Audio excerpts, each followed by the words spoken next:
નમસ્કાર દર્શક મિત્રો, શેરબજારના ધબકારા કાર્યક્રમમાં આપનું સ્વાગત છે. દર્શક મિત્રો, આપ જાણો છો કે શેરબજારના ધબકારા કાર્યક્રમ હોય એટલે અલગ અલગ મુદ્દા પર ચર્ચા કરવામાં આવતી હોય છે અને સાથે જ દર્શક મિત્રોના ફોન કોલ્સ પણ લેવામાં આવતા હોય છે. શેરબજારમાં કેવા પ્રકારની હલચલ જોવા મળી રહી છે, કયા ઇન્સ્ટ્રુમેન્ટમાં રોકાણ કરવાની જરૂર છે, કયા ઇન્સ્ટ્રુમેન્ટને વેચવાની જરૂર છે, તમામ ચર્ચા કરતા હોય છે અને સાથે સાથે દર્શક મિત્રોના ફોન કોલ્સ પણ આ કાર્યક્રમમાં લેવામાં આવતા હોય છે.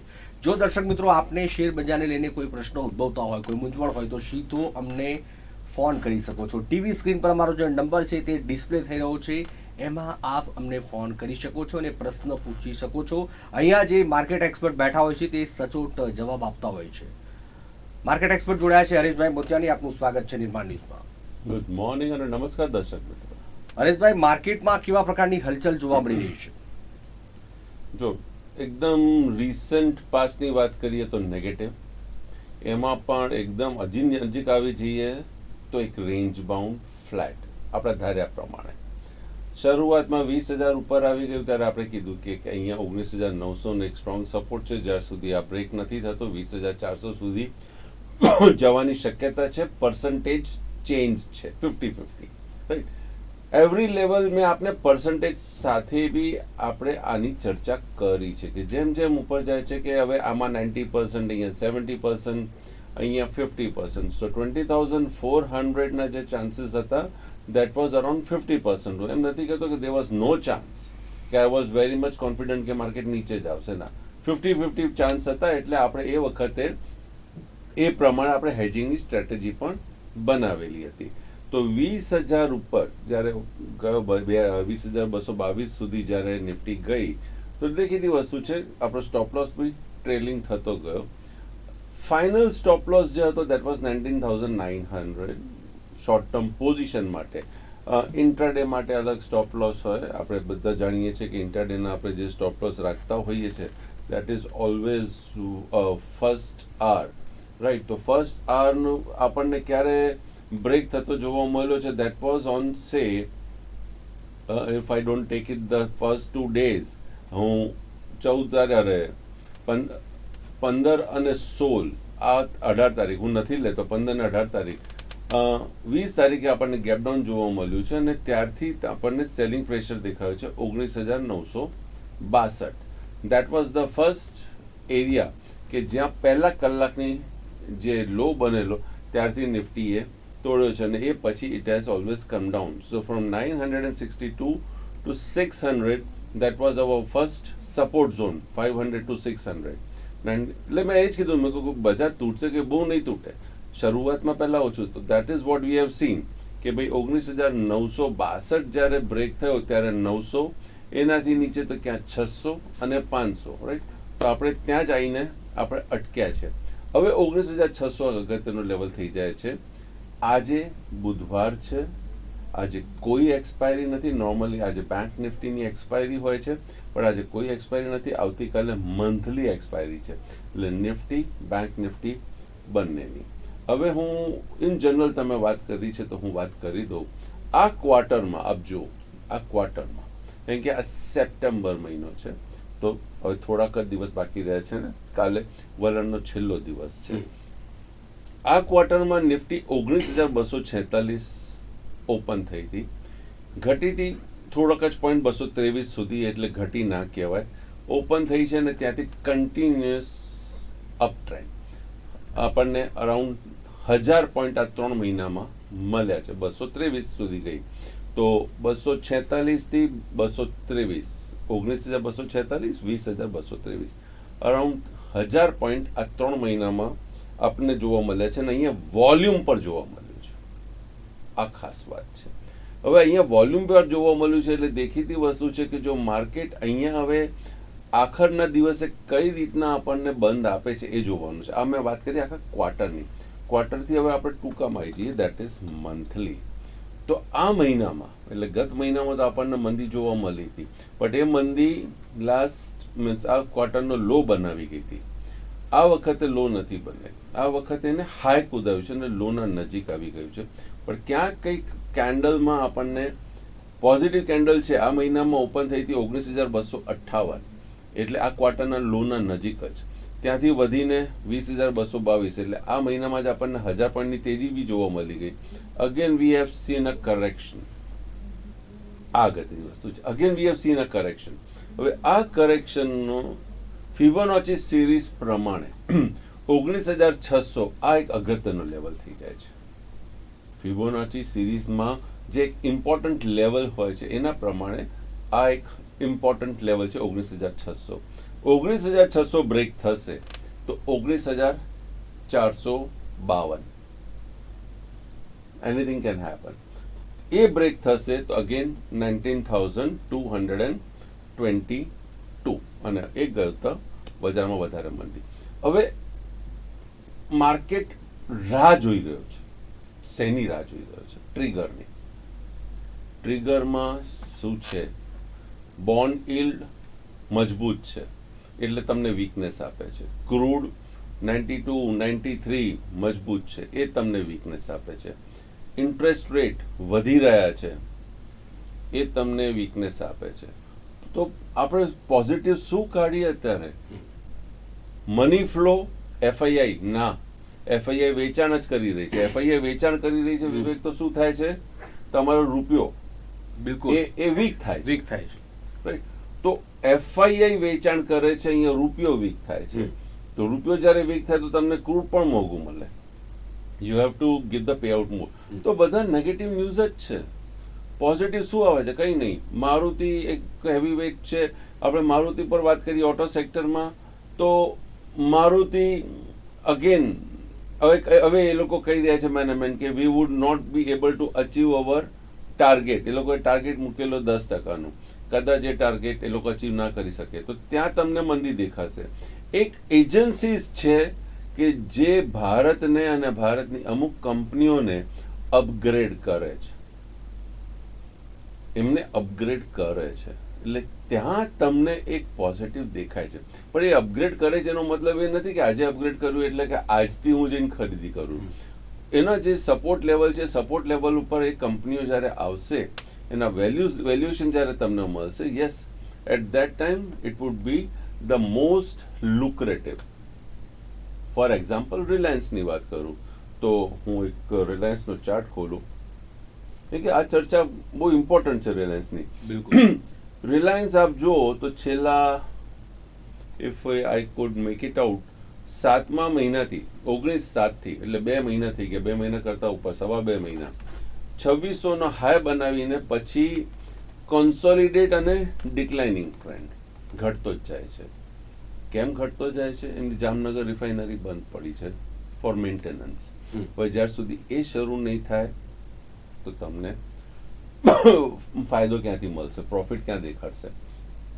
એમની રિફાઇનરી માર્જિન એ બી અત્યારે ઠંડી છે. એક બાજુ ક્રૂડના ભાવ વધે છે તો ત્યાં ટેક્સેશન વગેરે વગેરે ઘણી બધી વસ્તુ રિલાયન્સને અત્યારે નડી રહી છે, જેનો આ ઇમ્પેક્ટ આપણને જોવા મળે છે. હવે જે તે દિવસે અહીંયાથી રિફાઇનરી શરૂ થવાની વાત લાગશે કે જ્યાંથી એમને એક પોઝિટિવ ન્યૂઝ આવવાના શરૂ થશે. દેખીતી વસ્તુ છે, રિલાયન્સ આ લેવલથી બાઇંગ તમને દેખાડશે, ખરીદી આવશે. તો આ તમે ધ્યાન રાખજો કે રિલાયન્સમાં પોઝિટિવ ન્યૂઝ તમને ક્યારે આવી રહ્યા છે. કે નોર્મલી અહીંયાથી અમે કદાચ સ્કીપ થઈ જાય એ પર્ટિક્યુલર ટોપિક, તો અત્યારથી આપ સૌને હું એલર્ટ કરી દઉં છું કે એ પર્ટિક્યુલર પોઈન્ટથી રિલાયન્સ એક મજબૂતીથી હોલ્ડ કરશે. ઇન્ડિયાને રેટ ઓફ ઇન્ટરેસ્ટથી કોઈ મતલબ નથી, મીન્સ આ જે બધું જે થઈ રહ્યું છે, એક ખાલી રૂપિયો જે વીક થાય છે એનાથી આપણને મતલબ છે. તો banking sector, unless until there is an NPA rise or NIM જ્યારે ઘટે છે તો બેન્કોમાં કંઈક ચિંતા કરવા જેવી વાત દેખાય છે. હાલના તબક્કે તો એવો આસાર દેખાતા નથી, બટ સ્ટીલ ઓવરબોટમાં છે એટલે ક્યાંક થોડું કરેક્શન ને વગેરે આપણને જોવા મળે છે. પીસીઆર રેશિયો બી કંઈક એવો મીન્સ એવો કંઈ ફેવરેબલ નથી કે ચલો આપણે નીચે જઈને ખરીદી કરીએ. તો all those things are giving us a negative signals basically. તો સંકેતો તો બેસિકલી નેગેટિવ જ આવી રહ્યા છે. Almost all sectors or IT આપ જોઈ લો તો યુએસમાં આઈટીમાં દમ નથી આવતું, બટ અહીંયા શું આઈટી ચાલશે? You never no.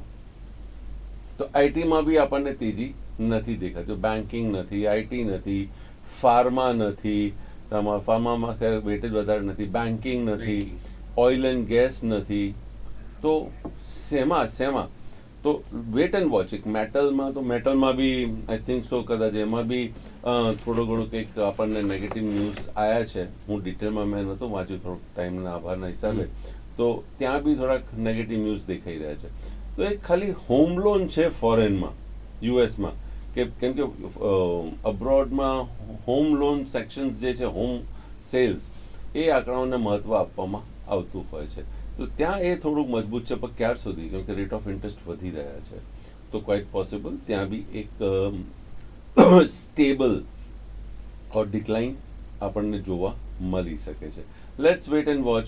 ટેકનિકલી વાત કરું તો આજ માટે જે નિફ્ટીના લેવલ છે, તો that is 19,600, very important level, અને 19,740-50 આ લેવલ. તો 19,600, 19,750 આ બે અગત્યનો લેવલ છે. 19,600 બ્રેક થશે તો આપને મેં લેવલ્સ કહી દીધા છે. 750 ક્રોસ થશે તો નડતર છે 800, 880, 870, 900, 20,000. પછી તમને અમુક રેઝિસ્ટન્સ આપને જોવા મળી જાય છે. એ જ રીતે હું બેંક નિફ્ટીના લેવલ ઉપર નજર નાખું તો બેંક નિફ્ટીમાં 44,400, 44,500, એ તો આઈ થિંક સો ગેપમાં જ કદાચ આપણને જોવા મળી જાય. તો 44,400, અને ઉપરમાં I would prefer to go with 45,000 plus. એટલે 45,100, 200ની ઉપર ટ્રેડ કરે તો જ મને બેંક નિફ્ટીમાં ક્યાં કંઈક મજબૂતી. નિફ્ટી કરતાં બેંક નિફ્ટી ચાર્ટિકલી ગઈકાલના બંધ સુધી બેંક નિફ્ટી થોડી વધારે મજબૂત છે. આજે શું થશે ખબર નહીં, પણ આજે anything can happen. I am not very optimistic, Vivek. હું વાત કરું તો હું માર્કેટમાં કંઈ બહુ જોશ સાથે માર્કેટમાં હું નથી. લેટ્સ સી વોટ હેપન્સ, અને કરીએ ચર્ચા. હરેશભાઈ, મહત્વની બાબત એ છે કે ડોલર સામે જુઓ કે રૂપિયો છે તે નરમાઈ રહ્યો છે, અને વૈશ્વિક માર્કેટ છે એમાં ક્યાંક ને ક્યાંક નિરાશાનો માહોલ જોવા મળી રહ્યો છે. શું લાગે છે? જો નિરાશાના માહોલ આપણને સ્ટોક માર્કેટમાં મળી રહ્યો છે. બોન્ડ માર્કેટમાં લોકો ખુશ છે, કારણ કે બોન્ડના દરો વધી રહ્યા છે. તો આજે એક સીધી વસ્તુ છે, જેમના પાસે ઇન્વેસ્ટમેન્ટ માટે ફંડ પૂરતો છે, પૂરતો એટલે એમ નથી કે તો 5 લાખ 10 લાખ, પણ જેમના પાસે પૈસા અઢળક છે, અબજોમાં છે, એમના માટે આ બોન્ડ માર્કેટના જે yield અત્યારે એ લોકોને મળી રહ્યા છે ને, they are happy with that. Stock માર્કેટમાં આઈ ડોન્ટ થિંક સો એ લોકોને આ રીતના yield મળે. બોન્ડ માર્કેટમાં જો આ રીતના મળે, because that is secured, safe, right. એટલે બોન્ડ માર્કેટના yield વધી રહ્યા છે, એટલે ત્યાં ઇન્વેસ્ટર વર્ગ ખુશ છે. અને સ્ટોક માર્કેટમાંથી દેખીતી વસ્તુ છે, ફંડ અહીંયાથી નીકળીને ત્યાં જાય. એક બીજી વસ્તુ તમે ત્યારે વાત કરી એટલે મને એક થોટ આવ્યો છે, એક વિચાર આવ્યો, અત્યારે જ વિચાર આવ્યો. હું કંઈ વિચારી નથી આવ્યો. હવે આપણે એક વાત સમજો, એક અનુમાન લગાડો. આ અનુમાન વાળી વાત છે, ગટ ફિલિંગ અત્યારે આવી છે એટલે તમારા સામે વાત કરી રહ્યો છું. રશિયા ક્રૂડને ડોમિનેટ કરે છે આજના તારીખમાં, સર્વ ડોમિનેટ. અત્યારે Americans they are not dominating. Russia, Arabia. હવે ડોલરને જો વીક પાડવો હોય, રશિયા અને અમેરિકા એ બંને તો રાહુ કેતુ તો છે જ. હવે રશિયા અહીંયા ઇન્સ્ટેડ ઓફ ટેકિંગ મની આપણા પાસેથી તો રૂપિયામાં કરે છે, બટ ડોલરની જગ્યાએ એમ કહી દે કે મારા ડોલર નહીં, તમને મારા પાસેથી ક્રૂડ જોઈએ છે, યુરોપિયન કન્ટ્રીઝ, જર્મની વગેરે વગેરેને કહી દે કે મને તમે હવે ગોલ્ડ આપો, તમે મને ગોલ્ડ આપો. આના એક્સચેન્જમાં હું તમને બ્લેક ગોલ્ડ આપું છું. Oil is black gold. मैं आपको काला सोना देता हूँ, आप मेरे को पीला सोना दो, तो क्या होगा? ખાલી આટલું વિચાર. આ ગોલ્ડના સામે, બ્લેક ગોલ્ડ મીન્સ તેલના સામે, ક્રૂડના સામે જો ગોલ્ડની ડિમાન્ડ મૂકી દે તો લોકો બધા ગોલ્ડની પાછળ જશે, ગોલ્ડમાં તેજી આવી જશે, તો પૈસા ક્યાંથી જશે? બધી બાજુથી પૈસા નીકળીને ગોલ્ડમાં જશે, કેમ કે everybody wants to make money. તો સોનાનો ભાવ વધી જશે, ચાંદીનો સાથે સાથે એનો ભાવ વધી જશે, મીન્સ ગોલ્ડ એન્ડ સિલ્વર આ બે વસ્તુ જો ડિમાન્ડ કરે તો ત્યાંથી તમને ત્યાં તેજી દેખાઈ આવે. ધીસ ઇઝ અ ગટ ફિલિંગ, એક અનુમાન છે, don't take it that way, but anything can happen. અમુક ટાઈમે શું છે, ગટ ફિલિંગ અહીંયા બેઠા બેઠા આવી જાય છે અને એ વસ્તુ સાચી બી થઈ જતી હોય છે, તો યુ નેવર નો. હા, આવ કઈ પ્રશ્ન પૂછતા હતા? હરેશભાઈ, ફાર્મા સેક્ટરની મારે વાત કરવી છે. તમે જુઓ કે ફાર્મા સેક્ટરમાં 5,000 કરોડની પ્રીપ સ્કીમ આવી છે. શું લાગી રહ્યું છે હાલ ફાર્મા સેક્ટરમાં કેવો માહોલ જોવા મળી રહ્યો છે? જો ફાર્મા સેક્ટરમાં જેનરિક મેડિસિનની એક આયાત વધારે હતી યુએસમાં, જી, હવે ત્યાં કદાચ એને લઈને થોડીક સંકોચ ને થઈ રહ્યો છે, જેના કારણે ફાર્મા સેક્ટરમાં ઘટાડો જોવા મળે છે. આપણો દેશ બેસિકલી કે બધા દેશને ફાર્મામાં R&D કરવાની જરૂર છે, કેમ કે ડિઝીઝ એટલા બધા બજારમાં આવી ગયા છે કે તમે ને મેં કદાચ અમુક ટાઈમે તો આપણે સાંભળ્યા બી નહીં હોય. હવે હેલ્થ મીન્સ અ મેન કે વુમન, હ્યુમન બિંગની વેલ્યુ બહુ છે વિશ્વમાં. આ મીન્સ તમે એમને જ તમે એક इंसान नहीं बन जाते हो आप. इंसान के लिए खाली वो मन आप जन्म लेते हो, मतलब आपको हमने बहुत बड़ा काम किया है, ठीक है. तो अभी उनको संभालने के लिए पूरा विश्व health organisation, world health organisation એ લોકો મહેનત કરી રહ્યા, બધું કરી રહ્યા છે. તો અહીંયા આપણે ત્યાં ફાર્મા કંપની છે કે જેમને ખરેખર તમે જો કોરોના વખતે ભારતની જ ફાર્મા કંપનીઓએ લિટરલી આપણે બધાને ઘણી બધી મદદરૂપમાં આપણને થઈ છે. તો ત્યાં R&D વગર થાય છે. તો હોપ સો કે all this amount diverted to this sector is to help them do more R&D and survive the world market. Harishbhai, દેશની જે બાંધકામ ઇન્ડસ્ટ્રી છે એમાં પણ ગુજરાતનો જે હિસ્સો છે જે 25%થી વધુ ને વધુ ક્યાંક ને ક્યાંક જોવા મળી રહ્યો છે. આની અસર શેર માર્કેટમાં કેવા પ્રકારની જોવા મળે? આની કોઈ અસર શેર માર્કેટમાં એવી કોઈ ના પડે કે ગુજરાતની કંપની છે તો ગુજરાતની કંપની તમે જઈને ખરીદી કરો. જે તે કંપનીની મીન્સ બટ નેચરલ છે, સેલ્સ વધારે છે, એ કંપનીમાં તમે હોલ્ડ કરી રાખો. ઇન કેસ તમારા પાસે છે તો હોલ્ડ કરી રાખો, ના હોય તો તમે ચાર્ટિકલી જોઈ લો. કારણ કે કંપનીમાં જ્યારે સેલ્સ વધારે આવે છે, બુકિંગ વધારે આવે છે, તો ત્યાં જ એમને પ્રોફિટેબિલિટી વધે છે. તો just read the company, study the company, technicals એમના સમજી લો અને પછી યસ ગો એન્ડ ઇન્વેસ્ટ. બિલકુલ હરેશભાઈ, અગત્યના લેવલની ચર્ચા કરીશું. પાવર ગ્રીડના અગત્યના લેવલ શું છે? જો પાવર ગ્રીડમાં તમને હાલના તબક્કે ક્યાંક થોડુંક સબડ્યુડ માર્કેટ દેખાય છે. તેજી થઈ છે, વ્યવસ્થિત તેજી થઈ છે, નથી થઈ તેજી આ ઇન્સ્ટ્રુમેન્ટમાં આપણે કહેતા જ નથી. આ ઇન્સ્ટ્રુમેન્ટમાં તેજીનો જે પહેલો આસાર આપણને જોવા મળ્યો that was at the level of 188, right? 188 ઉપર આમાં તેજી આવી. એના પહેલા ભૂતકાળમાં બી એક સારી તેજી આવી હતી. that was a very long consolidation. that was 177. પહેલા 177 ઉપર તેજી આવી, પછી ફરી પાછું થોડુંક ઉપર ગયું ને અગેન ઇટ ગોટ કન્સોલિડેટેડ. પછી 188 ઉપર જે તેજી આવી છે that has taken this instrument and bonus પણ આમાં આવી ગયું છે ટુ ધ લેવલ ઓફ સે 205. 205 જઈને હવે અહીંયા ક્યાંક એક કોન્સોલિડેશન થાય છે. થોડુંક મને લાગે છે કે કોઈ પોસિબલ સેલિંગ પ્રેશર આવી શકે છે.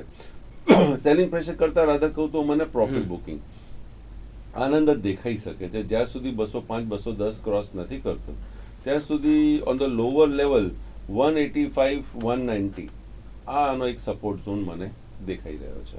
બિલકુલ, માર્કેટ સબડ્યુડ દેખાય છે, તેજી આવી છે, 188 પર તેજી છે. હરેશભાઈ, ખાસ ભેલના અગત્યના લેવલ શું છે?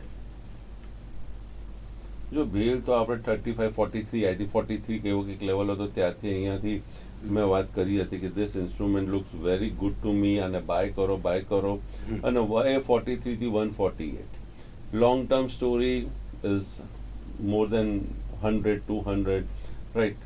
લાંબી સ્ટોરી છે તો હોલ્ડ ઇટ. બટ સિમ્પલ વસ્તુ છે, માર્કેટનો સેન્ટિમેન્ટ જોવાની જરૂર છે. સેન્ટિમેન્ટ કઈ રીતના જોવાય? માર્કેટમાં એક જ વસ્તુ ચાલે છે કે મની ફ્લો. જો માર્કેટમાં મની ફ્લો જ્યાર સુધી પોઝિટિવ છે અને પછી સેક્ટરમાં આવી જાઓ, એ સેક્ટરમાં મની ફ્લો જો પોઝિટિવ હોય ત્યાં સુધી આપણે એને હોલ્ડ કરો, એને ખરીદી કરો અને જે તે દિવસે તમને એનો મની ફ્લો બંધ થતો દેખાય, ઓછો દેખાય, તો તો એને હેજ કરી દો ઓર એલ્સ એક્ઝિટ. એક કોલરને લઈશું. હેલો. હા, મારું નામ ધર્મેશ છે. સાહેબને નાલ્કો વિશે પૂછવું છે. 101 ના ભાવના ફળ્યા છે, તો બીજા એવરેજ કરાય? 6-12 મહિના માટે રાખવા છે. જી હરીશભાઈ. જોઈ લઈએ. એવરેજ કરાય, બટ હું હજી કહીશ કે એવરેજ ક્યારે કરો તમે? આ લેવલ ઉપર નહીં, તમે ઓલરેડી 110 માં લઈને બેઠા છો ને. 110 કીધી. હા. 110. Okay, it was a good level. તમે કંઈ ભૂલ નથી કરી આ ઇન્સ્ટ્રુમેન્ટ લઈને, બટ આ કુદરતી એવું થઈ ગયું છે કે એનો એક પર્ટિક્યુલર ક્વાર્ટર જે છે એ બહુ ખરાબ આવી ગયો, અને પછી એ ક્વાર્ટરનો જે લો બન્યો છે એ તૂટ્યો નથી. તો ઇનિશિયલી એના નજીક જો ઇનકેસ ફરી તમને જોવા મળે તો કયા ક્વાર્ટરની વાત કરું છું? હું વાત કરું છું 30/6/22ની. 30/6/22નો જે લો બન્યો છે એનાથી થોડુંક નીચેનો સ્ટોપ લોસ રાખીને આપ હોલ્ડ કરો, એ સૌથી પહેલો સપોર્ટ છે આપનો. ઇન્સ્ટ્રુમેન્ટ ક્વાઇટ પોસિબલ મંથલીમાં બી થોડું વીક છે, વીકલીમાં તો વીક છે, ડેલીમાં થોડુંક અત્યારે સ્ટેબલ થયો છે. થોડું ઘણું કદાચ નીચે આવી શકે છે, I am not that sure, but તમારો સપોર્ટ લેવલ એને તોડ્યો નથી, તો હોલ્ડ રાખો. I am not that unhappy with this instrument.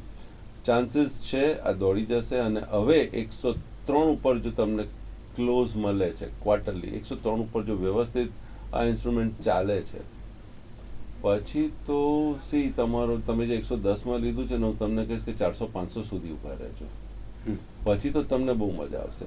Average આ લેવલ ઉપર નથી. હરેશભાઈ, અલ્ટ્રાટેક સિમેન્ટના અગત્યના લેવલ શું છે?